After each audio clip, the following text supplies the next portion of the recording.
You played MLK. We saw you in Queen of Catway. And so this is kind of a different role for you. So what kind of attracted you to this particular character?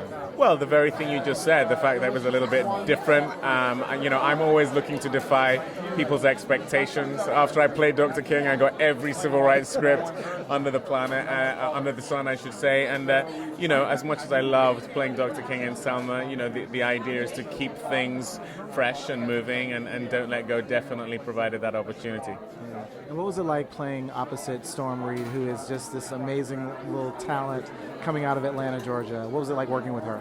Oh, she's very, very special. I mean, when you see her in this film, she kind of defies logic in relation to what she's able to do. She was actually 14 at the time we shot this. She's now 16. She was at the tail end of being that age. And I just don't know where she got this emotional intelligence from. But it was really a wonderful thing to be around and to act opposite. Well, congratulations and thanks so much. All right, so we're talking to Jacob, director and writer of this amazing film.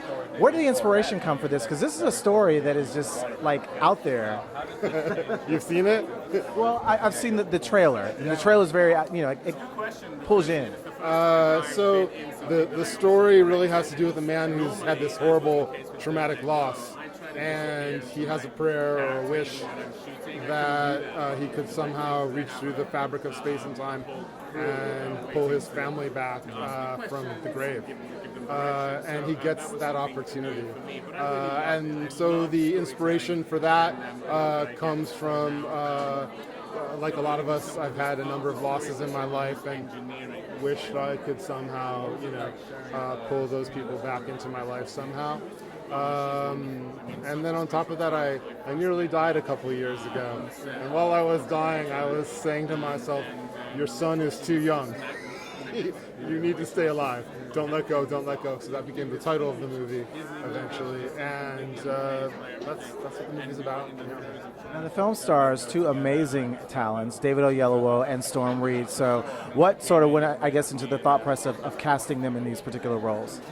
Well, so the original script was written on a farm in Ohio, out in the boonies, probably white people. But the movie was to do with family, not identity.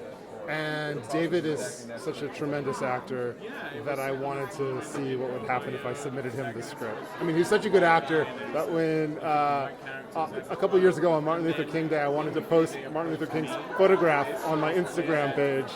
And I went searching on Google, and I found a picture of David, and I thought it was...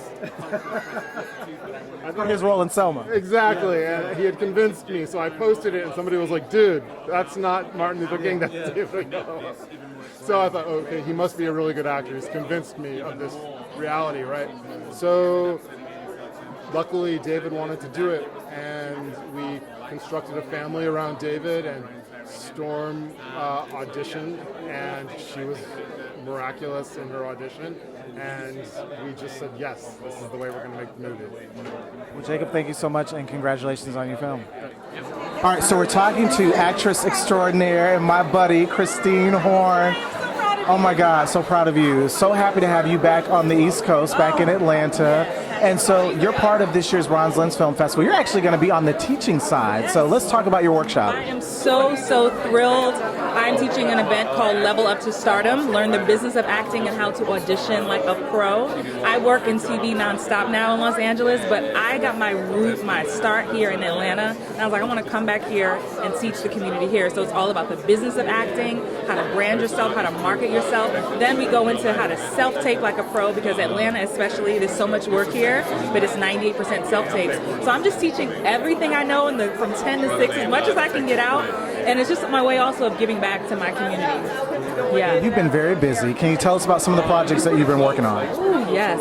Most recently, I was on the Emmy ballot for The Good Doctor.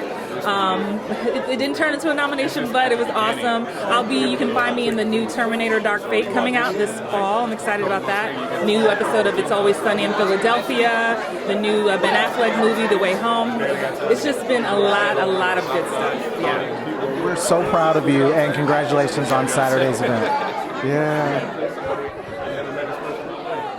All right, so we're talking to board chair of the BronzeLens Film Festival and my good friend Imara Canady. 10 years. Yeah. So what does that mean for the city of Atlanta? Well, I think it's really kind of walking in tandem. I mean, what we have seen through the support of the state of Georgia, through the support of our mayors here in the city of Atlanta, through the support of our county, we're seeing this industry grow. And so really what BronzeLens is that space to tell that story, to welcome emerging filmmakers and film industry leaders connected with seasoned filmmakers and seasoned film industry leaders to continue to grow this industry and have Atlanta be what it's been for so many industries, an epicenter of this business. You guys also received a proclamation this morning from Fulton County, so how excited were you guys for that? Well, it's always great to be recognized, particularly by public servants, to really recognize the work that's been done. I mean, you know, everybody says if you can get past year 3 or year 5, then you're good to go. And so here we are at year 10, stronger than ever, more impactful than ever. I mean, I think it's an amazing a tribute to the work of this institution to be one of the few Oscar qualifying festivals for shorts in the nation. So literally, we are able to propel the career of many of our next generation of filmmakers. All right, so we're talking to dancing phenom. Let me just slide over just a little bit. Dancing phenom, Mr. Juel D. You're up for 2 awards this year in the Best Music category? Yes. Best Video Music. Yes, music video. Yes. Music video. Absolutely. Okay. Yeah, so it's going to be the Maestro and my other film, Prism.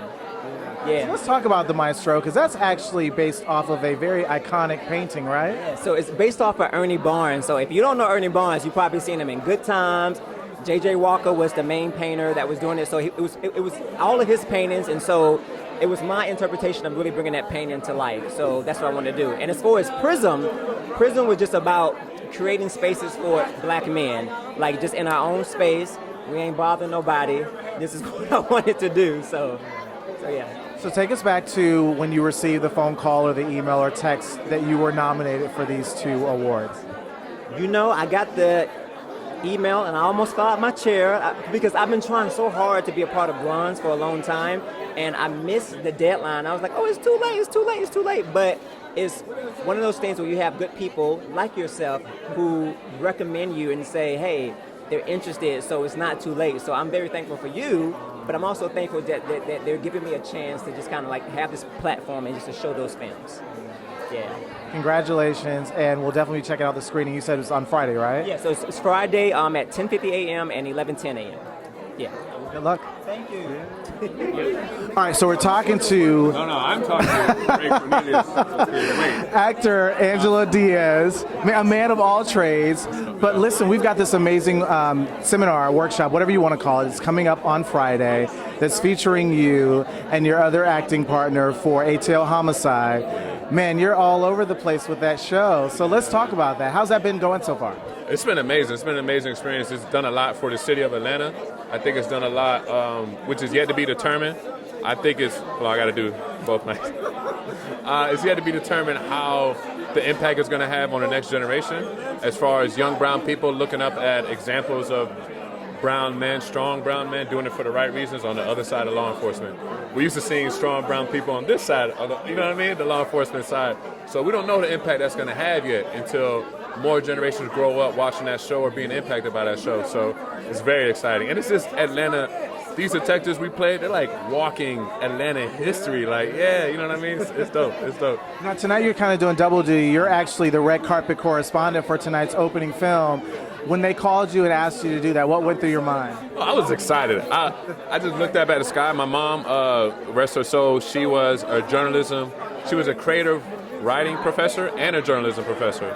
And she taught both in college, obviously. So fresh out the womb, I mean, she was all over me. So I remember her making me watch news and be like, look at that. You see how their tone and their inflection, and 4 people got murdered today. Like, she would just teach me so much about journalism. So it felt like a right fit. And I love BronzeLens, man. BronzeLens has supported me from the beginning. I was in a project called The Last Time, produced by Reese Odom and Tiffany Hill. It's about domestic violence. They nominated us for Best Feature Film. That was last year, actually, or year before last. And I'm familiar with Reese Odoms. Gotcha. That's the homie, man. Shout out to Reese Odom. What up, Reese? So yeah, it was a pleasure. It was an honor. As soon as they said we would like to have you host, I was all about it. Yeah. I know you got to get back to doing your carpet duties, so we'll be seeing you on Friday. See you Friday. All right, good to see you.